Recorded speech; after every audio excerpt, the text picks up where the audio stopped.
গত 3টি জাতীয় নির্বাচনে আমলাতন্ত্র ও প্রশাসনের পক্ষপাতমূলক আচরণ সর্বজনবিদিত। তাই এবারের ভোটে নানা অনিশ্চয়তা ও শঙ্কার মধ্যেও সবচেয়ে আলোচিত বিষয় প্রশাসন কি ঘুরে দাঁড়াতে পারবে? এই প্রশাসন দিয়ে কি অবাধ, সুষ্ঠু ও নিরপেক্ষ নির্বাচন সম্ভব? বিশেষজ্ঞরা এক কথায় বলেছেন, সম্ভব নয়।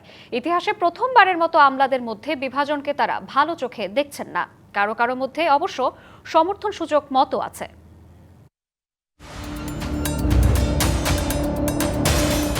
ত্রয়োদশ জাতীয় নির্বাচনের আর মাত্র কয়েকদিন বাকি। একদিকে চলছে নির্বাচনী প্রচার, আরেকদিকে প্রায় প্রতিটি দলই প্রশাসন ও আমলাতন্ত্রের দিকে ছুটছে নানা সন্দেহের তীর। প্রশাসনের প্রাণকেন্দ্র সচিবালয় থেকে শুরু করে মাঠ প্রশাসনের দিকে নজর সবারই। প্রধান দুই জোটের পক্ষ থেকেও অভিযোগ আছে প্রশাসন তাদের বিপক্ষে কাজ করছে। তাদের মধ্যেই আবার প্রশাসনকে নিজেদের দিকে টানার প্রতিযোগিতা তো আছেই। এমন পরিস্থিতিতে আগের সময়ের আমলাতন্ত্রের বিতর্কিত ভূমিকা বিবেচনায় প্রশাসনের নিরপেক্ষভাবে কাজ করতে পারাকে বড় চ্যালেঞ্জ হিসাবে দেখা হচ্ছে। সব পক্ষেরই দাবি বর্তমান প্রশাসন প্রতিপক্ষের কবজায়। আবার সম্প্রতি অ্যাডমিনিস্ট্রেটিভ সার্ভিস অ্যাসোসিয়েশনের মধ্যে পাল্টাপাল্টি কমিটি গঠনের মধ্য দিয়েও প্রশাসনে বিভাজন এখন সুস্পষ্ট। আমলাতন্ত্রের দলীয়করণ এবং বিভাজন এটা দুর্ভাগ্যজনক। এইবারের মতো বিভাজন আগে আর কখনো হয়নি। আগের বার তোমরা বলছো যে তোমাদের উপরে চাপ ছিল, তোমরা পারো নাই, আমরাও দেখছি, আমরা মানছি, কিন্তু এইবার তো সরকার তোমাদেরকে সেরকম কিছু বলতেছে না বা করতেছে না, তাইলে এখন কেন তোমরা এরকম হইলা?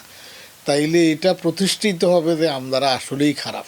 গণঅভ্যুত্থানের পর এই আমলাতন্ত্রের উপর ঝড় বয়ে গেছে, তাতে আমলাতন্ত্র সম্পূর্ণ তছনছ হয়ে গেছে।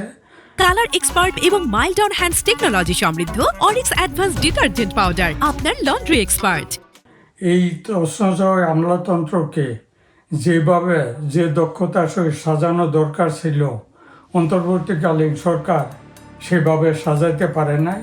পুরো নির্বাচনী ব্যবস্থা নির্বাচন কমিশনের হলেও তা বাস্তবায়নের মূল চালিকা শক্তি মাঠ প্রশাসনের আমলারা। বিশেষজ্ঞরা বলছেন, প্রশাসনে বিএনপিপন্থী বা জামাতপন্থী আমলা থাকায় এককভাবে প্রভাব যেমন থাকবে না, উল্টো দিকে অনভিজ্ঞ কর্মকর্তা দিয়েও সুষ্ঠু ভোট সম্ভব নয়। তারা সকল দলের প্রতি সমান আচরণ করবেন, আইন শৃঙ্খলা রক্ষা করার চেষ্টা করবেন, নিরপেক্ষ প্রিসাইডিং অফিসার, পোলিং অফিসার নিয়োগ দিবেন, তদারকি করবেন, তাইলে ইনশাআল্লাহ সুষ্ঠু নির্বাচন অসাধ্য নয়। দুইটা দলে বিভক্তি হওয়া এটা অত্যন্ত মারাত্মক ক্ষতির কারণ হয়ে দাঁড়াবে।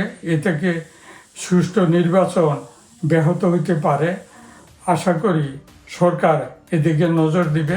বিশেষজ্ঞরা তাগিদ দিয়েছেন, সরকার ও নির্বাচন কমিশনের উচিত মাঠ প্রশাসনকে প্রভাবমুক্ত রেখে কাজ করার পরিবেশ তৈরি করে দেয়া। আমলাতন্ত্র যথেষ্ট হারাইছে, মানে এখন তাদের ঘুরে দাঁড়ানোর কথা, এখন তাদের নিজের ভাবমূর্তিটা ফিরে আনার কথা। তো এই কারণে আমি মনে করি যে এইবার হয়তো কোনো ডিসি ইউএনও কোনো পক্ষে যাবে না। দেশের এমন ক্লান্তিকালে এবং গণতন্ত্রের উত্তরণের পথে ত্রয়োদশ জাতীয় সংসদ নির্বাচনে সবচেয়ে গুরুত্বপূর্ণ ভূমিকা পালন করবে মাঠ প্রশাসন। আর বর্তমান এই মাঠ প্রশাসনের পক্ষে অবাধ, নিরপেক্ষ, সুষ্ঠু এবং গ্রহণযোগ্য একটি নির্বাচন অনুষ্ঠান আয়োজন করা সম্ভব হবে কি? এই প্রশ্নের উত্তর মিলতে অপেক্ষা করতে হবে ভোটের ফলাফল পর্যন্ত। শাহ ইমন, ডিবিসি নিউজ, ঢাকা।